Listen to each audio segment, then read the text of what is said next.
So at first, America was a bit limited on the support it was giving Ukraine, but it has ramped that up over the years of the war. Actually, other countries have also ramped up, maybe even South Korea soon.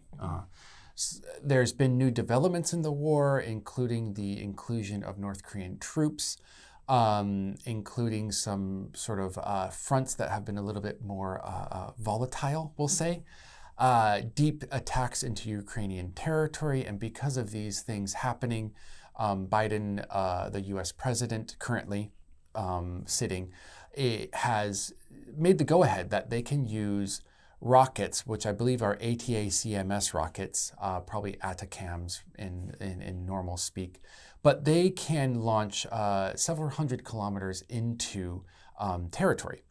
Now, this isn't enough to, of course, reach a lot of Russia. Russia is an insanely large country, but it is enough to make a lot of scare, right? Mm-hmm. This is the first time that they've been able to strike so deeply into Russian territory, causing, of course, a lot of fear on the Russian part, I'm sure.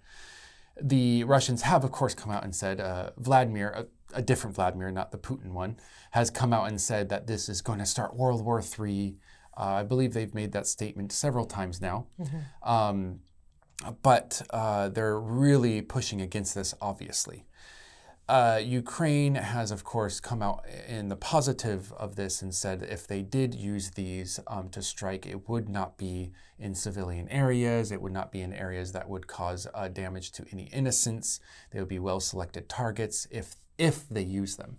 I believe to this day, as of this recording, they have not, even though they are allowed. The threat itself, I think, is something that they're using as a leverage in the war.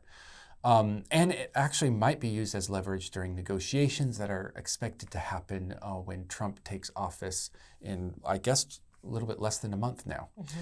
So that's kind of putting Ukraine in a little bit of a better position, Russia in a little bit of a weaker one. So that's how it is now. There's just that sort of tension going on. Who knows when this will end? I assume it will end quite quickly after Trump comes in. Let's hope for the best with whatever scenario does come to fruition. Mm-hmm.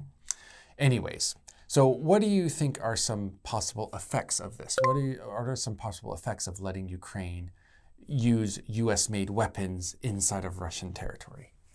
Mm-hmm. Well, the obvious broad one is that there might be civilian casualties. Mm-hmm. I mean, I know we've got better and better and better technology, but friendly fire and civilians getting caught up in the bombing of military targets, it still happens. Mm-hmm. So that's never good, and that's always a risk. And I think that should never be done unless absolutely necessary. And I think there isn't really that much of a justification for it right now.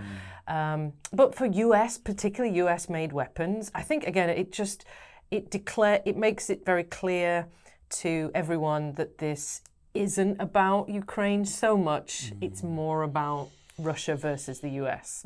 It's a proxy war of bigger superpowers. If the US gets everybody says that anyway, but if the US gets so openly involved in the killing of Russian citizens, I think that it will be clearly a war between those two people, not Ukraine anymore, I think. Yeah. So now, since Ukraine has the ability to start attacking Russia directly rather than just defending its own borders, how do you think this is actually going to affect the war? Well, I hope, this is only my hopes and my fears. I have no idea what's going to go on, but I hope that they can use it more like a bargaining chip, as you were saying, that they can threaten, if you don't stop your war against us, we will go that far, and that might encourage the Russians to then pull back and end the conflict and perhaps leave Ukraine alone.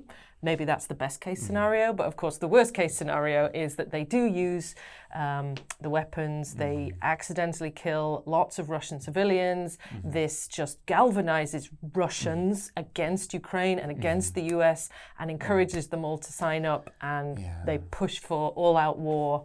They try to attack the US directly and other nations that are helping Ukraine. Who knows?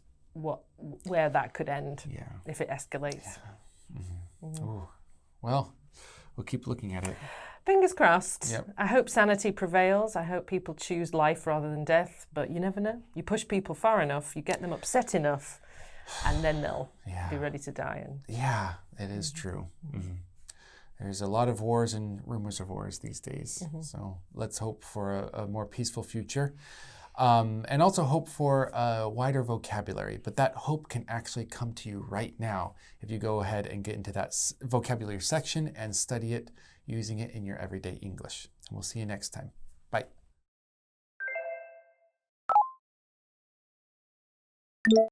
Reversal. Reversal. Conflict. Conflict. Skepticism. Skepticism. Make gains. Make gains. Ratchet up. Ratchet up.